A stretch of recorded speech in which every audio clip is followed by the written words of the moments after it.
Hi friends, welcome to Vasanth விலாகுங்க. இன்றைக்கி கோடை காலத்துக்கு ரோஜா செடிக்கு என்னென்ன பராமரிப்பு கொடுக்கலான்றதும் என்ன உரம் கொடுத்தோன்னு பார்க்கலாங்க.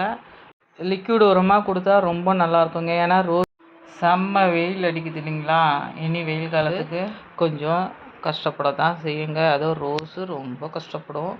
ஏன்னா நம்ம என்ன கொடுத்தாலும் அந்த வெயில் அதுக்கு ஒத்து வராதுங்க. ஏன்னா ரோஜாவுக்கு வெயில் பிடிக்கவே பிடிக்காது. மல்லிகைக்கு தான் பிடிக்கும். வெயில் இதுக்கு சுத்தமாக பிடிக்காது. இருந்தாலும் நம்மளுக்கு கொஞ்சம் பூ பூக்குதுன்னா அதுக்கு சில உரங்கள் நம்ம கொஞ்சம் கொஞ்சம் கொடுத்தாதாங்க. ரோஸுக்கு மட்டும் நான் சொல்லியிருக்கேன் பார்த்தீங்களா, 10 நாளுக்கு ஒன்ஸு கண்டிப்பாக அடி உரமும் மேல் உரமும் கொடுக்கும்போது தான் அது கொஞ்சம்னா பூக்குங்க. ஏன்னா ரோஜா செடிக்கு இப்போ ஒன்லி லிக்விட் ஃபெர்டிலைசராகவே கொடுக்கலாங்க.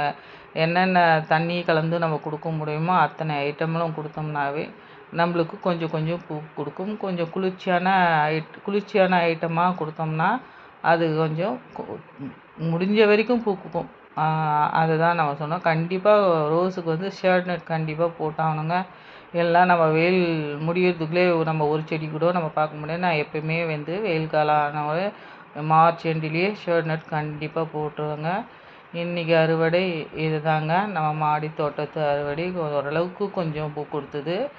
இனி கொஞ்சம் கொஞ்சம் கொடுக்கும். ஆனால் ரொம்ப ஃப்ரெஷ்ஷாக இருக்காது. நம்ம பழைய மாதிரி நம்ம ரோஸை நம்ம எடுக்க முடியாது.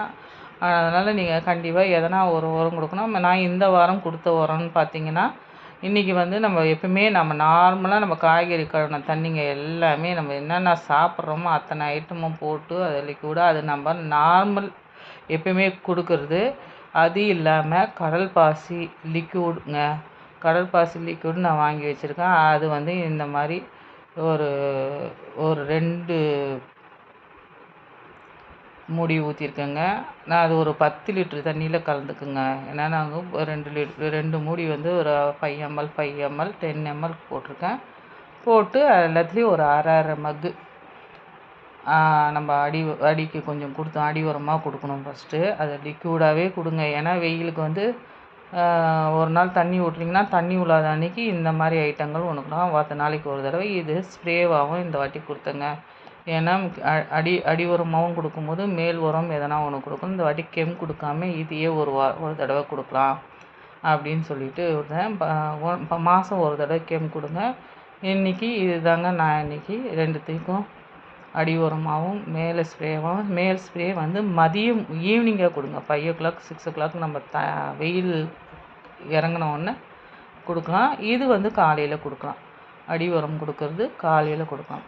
இந்த மாதிரி நீங்கள் கொடுத்தீங்கன்னா நம்ம வெயில் காலத்துலேயே நம்மளுக்கு பூக்கள் நம்ம கொஞ்சம் கொஞ்சம் ரோஸுக்கு எடுக்கலாம். செடியும் கொஞ்சம் ஹெல்த்தியாக நல்லாயிருக்கும். எல்லோரும் இதே மாதிரி ட்ரை பண்ணுங்கள். நம்ம சேனலை லைக் பண்ணுங்கள், ஷேர் பண்ணுங்கள், சப்ஸ்கிரைப் பண்ணுங்கள். Happy gardening friends.